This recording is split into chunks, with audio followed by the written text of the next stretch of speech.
Hello friends, welcome to my channel Electric Logic Group. Today we are going to understand the very important concept regarding the transformer. Whatever the transformer may be of the distribution type transformer or it may be the power transformer. Usually whenever the transformer is designed, whenever the transformer is manufactured, whenever the transformer is put at the testing points in the company, the losses are very important. Okay, so as a electrical engineer, as a design engineer, you should have the knowledge of the losses. So what are the losses in the transformer? Okay, so it may be the power transformer or the distribution transformer. The losses are the iron losses and the copper losses. In the iron losses, if you concentrate on the iron losses are related to the core. It is also called as the core losses. Whenever we are making the core, so the losses related to core are called as the core losses or the iron losses. It is also classified into two types, that is the hysteresis losses and the eddy current losses. Whatever the material we are using for the transformer core, depending upon that, the losses are happening here that are called as the hysteresis losses. We are using here, say the like 80s and 90s, the people were using the HRGO material for some cases. Nowadays, the people are using the CRGO material. Whenever we are going for the CRGO material, and if I draw here the graph for that, whatever the variation in the H and B, flux density and the flux intensity, magnetic flux density and magnetic flux intensity. The broader you are getting here, the graph you are getting here, the broader means if the area of the graph is more, then the hysteresis losses are more here. Whenever you are going to use here the CRGO material, the addition of silicon, it makes the material good material, and you will get here the graph, the area of the graph will be reduced here. And due to the reduction in the area, the losses will be reduced here. So whenever you are going to work in the industry, particularly in the transformer industry, you must have the knowledge of the iron losses. And the iron losses generally say they should be minimum here. What happens here, say if the iron losses are more, actually if the iron losses are beyond the limit, it will not accept it, that the transformer will not accept it by the higher authorities. The transformer may be get rejected here. The effect is that whenever the transformer losses are more, it will be converted into heat, obviously. The losses may be okay, so the heat may be produced by the iron losses or heat may be produced by the copper losses. What is exactly the limit? If I am considering here, say in the transformer core, if the temperature is increasing by 8 degrees Celsius, then usually it is say calculated that the transformer life can be decreased by say half. So that's why as an engineer, as an electrical engineer, it may be say as a testing engineer or as a design engineer, you should look after the core. And okay, so we should say minimize the losses. And if the losses are minimized, definitely say the transformer efficiency will be increased here.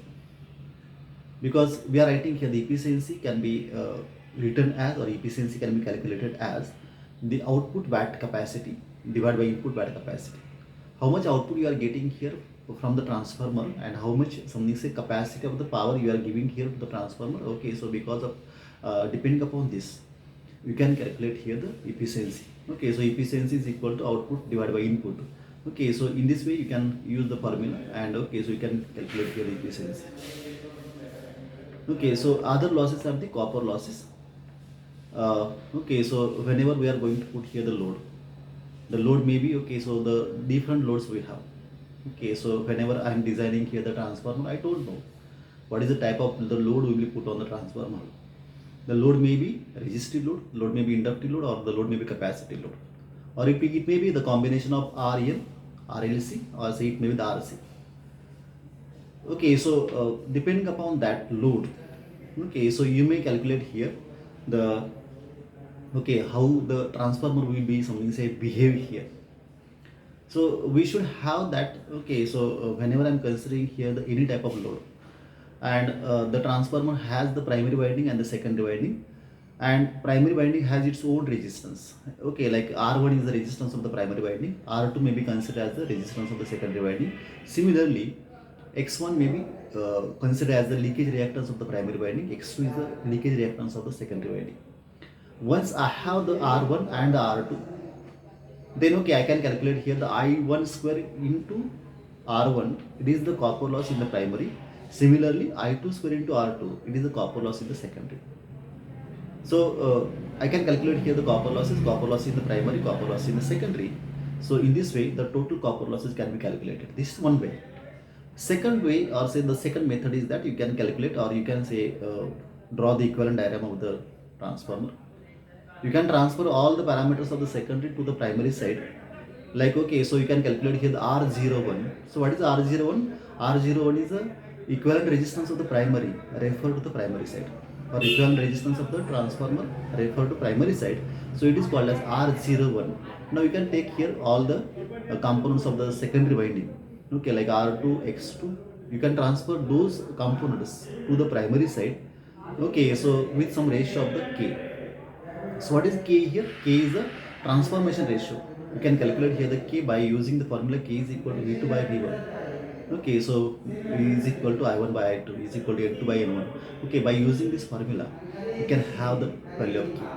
So you may something say transfer all the parameters of secondary to the primary side, or you can calculate here the R01 similarly. So you can calculate here the, or you can transfer the all the components of primary winding towards secondary winding. Means R02 is the equivalent resistance of the transformer refer from the secondary side. So R02 again something so you can calculate here. And once I have the R01 or the R02, you can calculate here the copper losses. Say I1 square into R01. Okay, so that is the total copper loss in the transformer.